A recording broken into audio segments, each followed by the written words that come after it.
Hi. Mastering is the art of taking a mixed track and hopefully making it better and also louder in the process. My last album was mastered professionally and I was happy with the results, but for this one I wanted to take a look at a few DIY options and to try and personalize things a little bit more. In this video, I'll be taking a look at a few either automated, AI, or relatively simple tools that can make a finished mix sound better, whether it's by removing harsh frequencies, fixing dynamics problems, or adding character. In particular, I'll be looking at Gullfoss by Sound Theory, Soothe 2 by OX Sound, Magnetismus 2 by Tegeler, and Intensity by Zynaptiq. Before I start, a quick disclosure. First, I'm not a mastering engineer, and I actually recommend working with a mastering engineer if you've got the budget for it. Personally, I just wanted to get hands-on with mastering my upcoming album and to allow myself to be slightly more aggressive with the changes that I make to tracks. I was also curious about these products, of which I had heard good things. I also didn't want to spend more than a half hour max messing with parameters on every track, which is why I was curious about exploring some of the artificial intelligence type tools that I look at in this video. Second disclosure, while no one has paid me to make this video, I did pay less than retail for Magnetismus 2, and I got either extended demos or not for resale licenses for the software plugins I use in this video. That said, none of these vendors get to see this video before I publish it, and they have no say over its content. This channel is funded by the good people who support it on Patreon, YouTube Premium, and ads, and store affiliate links in the description, which help the channel regardless of the product you choose to buy. Finally, as I go through these, I'll be focusing on changing my tracks, hopefully for the better, as opposed to getting them to the right LUFS level for streaming. I'm pretty happy with the mastering assistant in Ozone. I'll show you how that works later on. Regarding hardware versus software, I sort of feel like I have to say this again. There are plenty of software compression and tape style saturation plugins. I'm using hardware due to a combination of a good deal I got on this, analog distortion, which I personally always prefer, and let's face it, a glowing VU meter. Before we go to the specifics of each of the tools and what they do one by one, let's take a look at the overall setup. I'm using an Ableton Live template I created with my source audio in a single audio track, taking in the final mix of the song, passing it through a chain of each of the plugins I'm about to explore. This chain lets me easily rearrange the plugins if I want. In particular, I found it useful to move Soothe 2 around. Initially, I'll start with it at the beginning of the processing chain to try and remove any unwanted harmonics, more on that in a bit, and then pass things through compression and distortion, and finally try to enhance with either Gullfoss or Intensity. More on the details in a bit, but one of the most important things when you apply processing to a track is to match the perceived loudness before and after processing, because the louder music tends to be, the better it tends to sound. So at the end of the chain is Volume Buddy from Noir Labs. It's a cheap Max for Live plugin that listens to the pre-effects audio and adjusts the level of the audio at the end of the chain to match it in real time. Levels aren't just in RMS, but in LUFS, which is the perceived loudness of the music. So for example, while this compressor has a bypass switch, I actually never use it. I listen to my music, and then, I can change whatever I want. Any of the settings, maybe add compression, excessive amounts of it, and I can play with the both makeup gain, distortion, and so on. Anyway, but when I want to compare the two, I won't do it using the bypass button because they're not at the same level. Rather, I'll bypass the compressor as an external effect using Volume Buddy using the bypass switch. So use Volume Buddy if the bypass switch on your effect isn't gain matched. Now you could also use this to set a LUFS target. So you could edit the number here and set it to a target you like, or try to match the two levels so there's no difference between the source audio and the audio coming through, in which case the bypass switch would make more sense. But still, I prefer this method. Like I mentioned, I'll adjust for a LUFS of -14 later on in Ozone. I'd rather have more headroom in this process. A final word about the setup overall. Unless you have an ideal listening environment, your room is probably lying to you. I made a whole video about this linked below.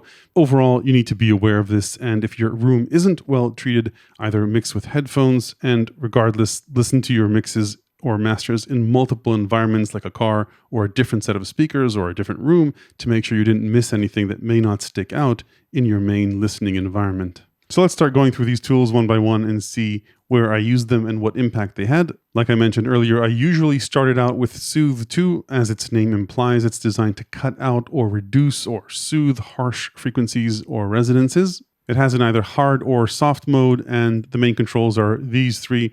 You've got an overall depth of the effect and then control of sharpness and selectivity. On the right is the opposite of an EQ curve. It lets you focus the algorithm on specific frequencies, so the higher the curve, the more the algorithm will impact certain frequencies, and the lower it is, the more it will ignore or not touch frequencies. It comes with a bunch of presets. You can always use a flat start. Flat doesn't mean that it's not working, it just means that it's impacting all frequencies equally. You can use this effect and all the others, obviously on individual tracks, not just on the master, since this is mainly a mastering exercise.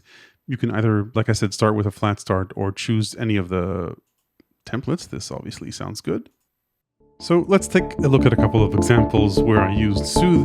It's got a really nice delta function, which will isolate the harmonics or resonances that it's going to cut out. So you basically look for annoying stuff and then take it out.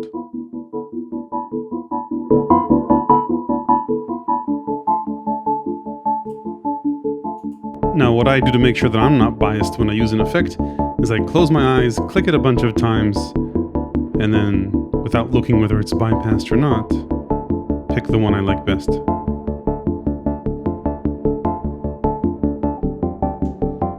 Yep, took care of those ringing resonances pretty nicely. Let's take a look at another case where Soothe came in handy. Here I focused it on specific frequencies where you can hear it's not doing much on other frequencies, but here that's a bit annoying and I'd rather cut it out. Obviously dynamic EQ could do the job, but here you can get really selective and specific and just attenuate exactly the frequencies that are annoying. Let's compare the results.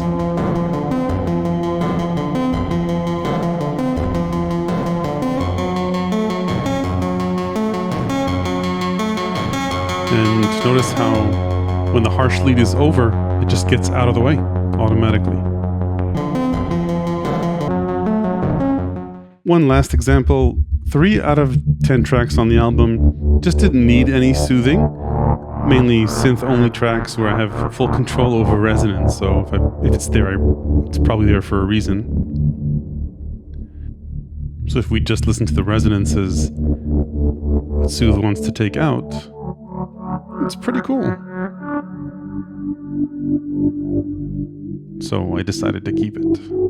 Next up in my process is Magnetismus 2, an analog stereo hardware effect with basically 2 halves, a VCA compressor and a magnetic saturation, distortion, and transient shaping circuit. A compressor can be used for a bunch of things. This won't be a detailed compressor tutorial. For me, most of my tracks are live recordings of live performances, so levels are one of the hardest things to tame. It's important to reduce their dynamics. I want to bring the elements of the mix that are too loud or too quiet closer to each other.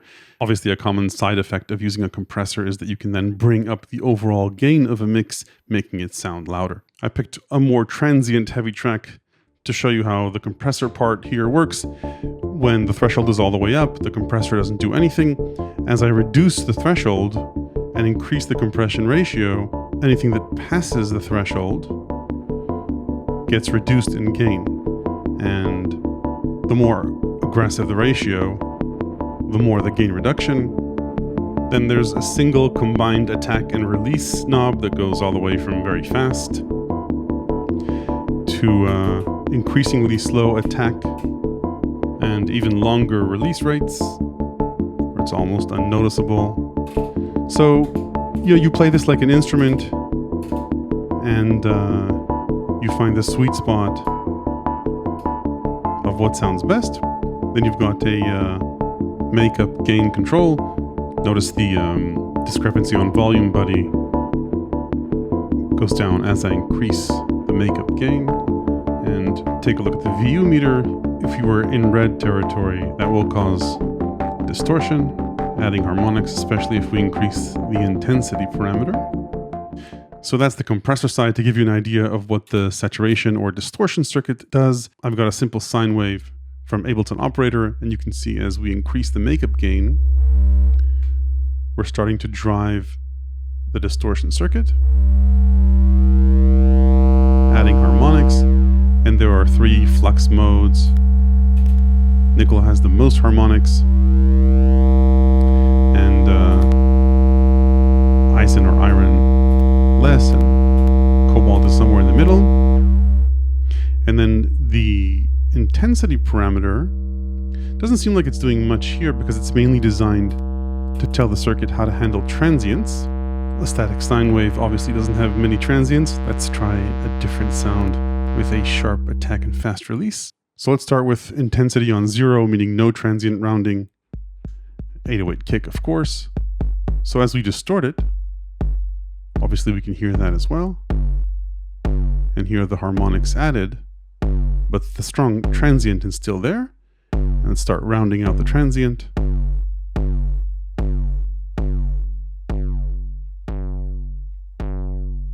Okay, so you can hear the different styles. Obviously we're well into red territory here, but it's nice analog distortion. Now the minute we start reducing this, transients start to come through and gain increases, obviously. So we don't want to have, that was digital distortion, by the way. So too much makeup gain distorts into the audio interface. So it's a balance. Listen to how the flux mode impacts the transient. Clockwise makes things brighter. So it's like an instrument, you need to learn how to play it. Let's take a look at a few examples of how I use this on my tracks. Most of the times, I think I used it very subtly, without too much compression and not too much distortion. I'll just let you listen to the differences before and after, so you be the judge if it's an improvement or not.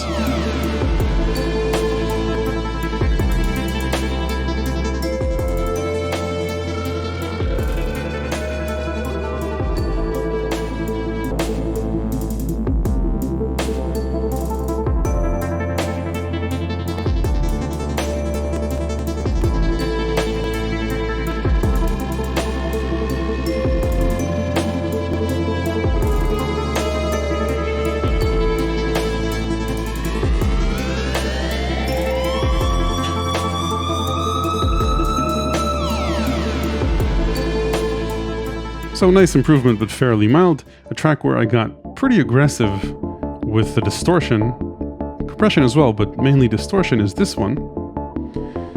So I'll just dial this in and let you listen to the before and after.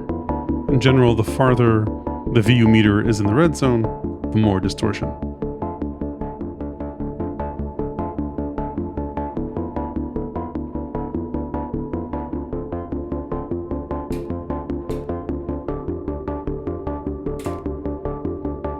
Let's check how far we are off from Kansas using bypass. Yeah, but I like it this way. Yep, the idea is just to make a decision, print, and move on. So that's Magnetismus 2. Now, regardless of this, I think it's worthwhile spending just a couple of minutes talking about the pros and cons of using outboard gear when you're using a computer to master your project. Pros for a hardware unit are having physical controls to explore and to play like an instrument as opposed to just moving a mouse up and down on a screen. This is an analog unit, which does give me personally a bit more comfort than software in terms of distortion. However, I'm sure there are software plugins that can do a similar job. Then there's the undeniable appeal of a VU meter, but of course, all this comes with a hefty price tag. Now, there are other disadvantages to using external gear, regardless of the specific of this unit. First, it obviously takes up physical space. Second, you can only use one instance at a time. So if you're applying any outboard gear to individual tracks as opposed to the master, you'll need to run every track through it separately and then freeze your changes and then move on to the next track.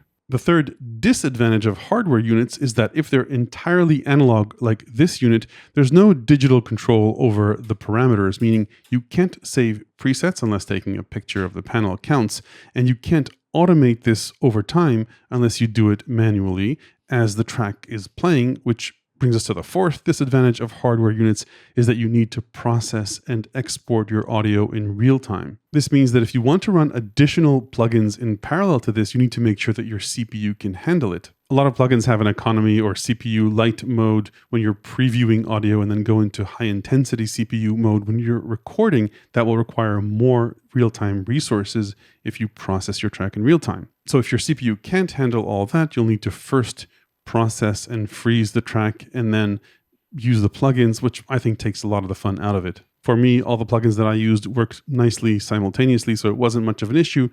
I would have been less inclined to use hardware if I had to process this separately from the plugins. Next up in my AI-based signal chain are Gullfoss and Intensity. I think the two are an either-or proposition. Let's go through both and see if you agree. I intentionally picked a track where Magnetismus 2 isn't doing much. So that's the after and before of Gullfoss. Gullfoss has two main controls: recover, which recovers masked frequencies, and tame, which reduces the intensity of elements that are too dominant.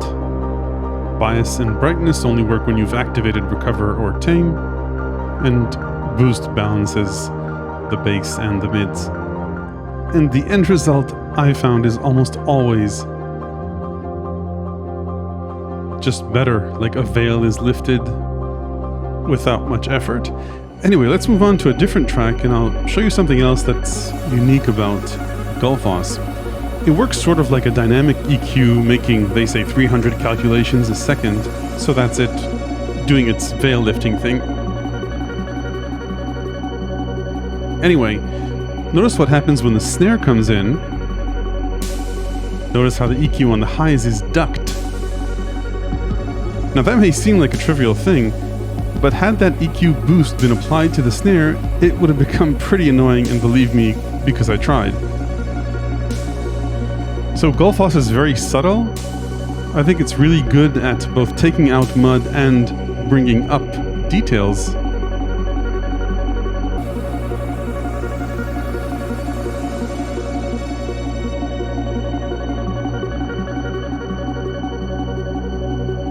But also showing restraint when something like that snare comes up.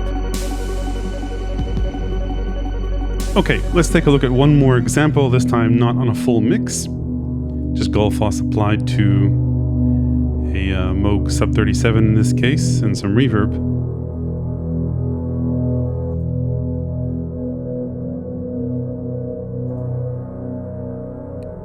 So, this is the before.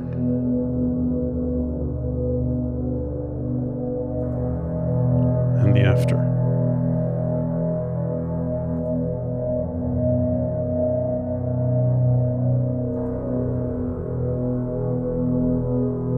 So it both takes away a lot of the mud and adds intensity, which is a good segue to talking about intensity. Next up in my chain is Intensity from Zynaptiq. Let's get this going for a bit. So Intensity really has two core controls. The intensity control, which increases what intensity does.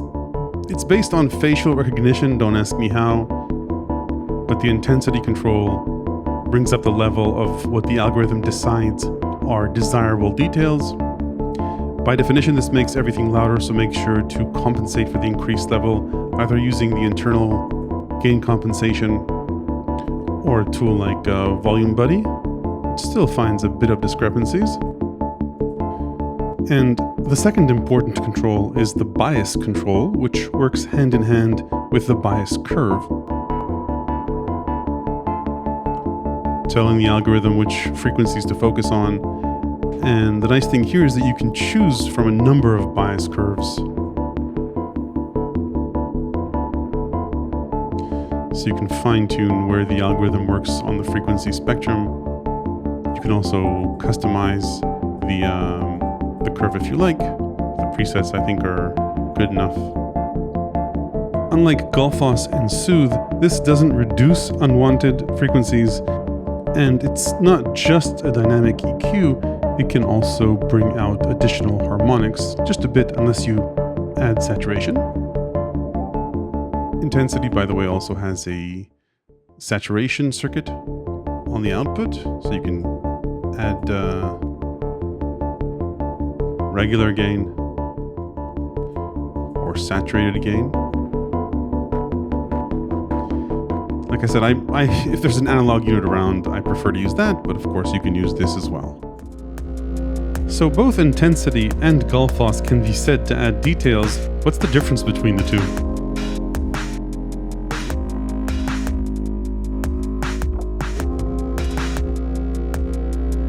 Well, first, there are multiple bias curves in intensity, which I think is a great option to have, and you don't in Gullfoss.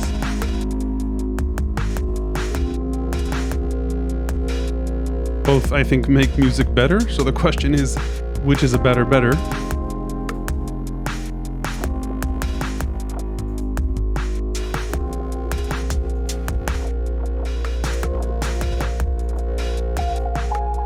I mean, you could use them both,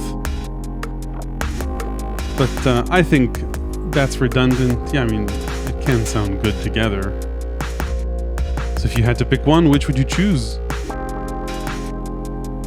So I think that Gullfoss is a better all-rounder, and intensity can go farther, can get grittier. When I tried to push Gullfoss, it didn't push quite as hard as intensity did, I think. Gullfoss is basically like a smart dynamic EQ. It's not going to add something that wasn't there before, but it will obviously adapt to the level of what's playing, which intensity doesn't seem to as much. Intensity also costs more than Gullfoss. So I'd say if you had to pick one, you'd get more bang for your buck with Gullfoss, but intensity is certainly a nice tool to have in your kit. Maybe wait for a Black Friday sale, which is always a good idea with plugins. And there's a month-long trial on both. The final step in my chain, like I mentioned earlier, is Ozone. Now, this is a full-blown mastering tool. Like I mentioned, I prefer to use AI. I'm not a professional mastering engineer. You could probably get to the same results using these tools. I just preferred to get in and get out quickly with the AI tools that I showed you throughout this video. That said, I did use the mastering assistant and, of course, the chopping capabilities here to even out the track.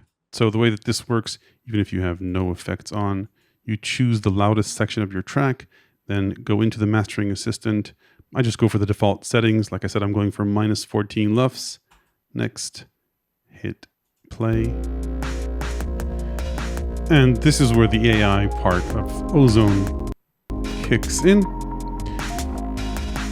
It goes through its set of tools, its set of algorithms, and based on what you defined when you went into this process, when you kicked off the mastering assistant, it will choose a few of the insert plugins that it deems applicable to whatever's going on in your track.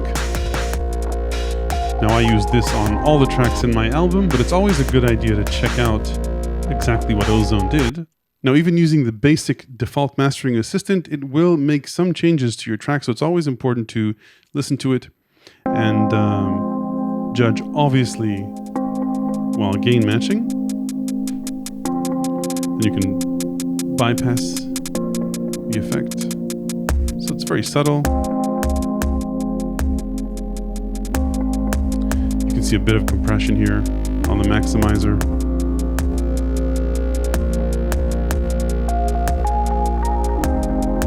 And additional EQ here.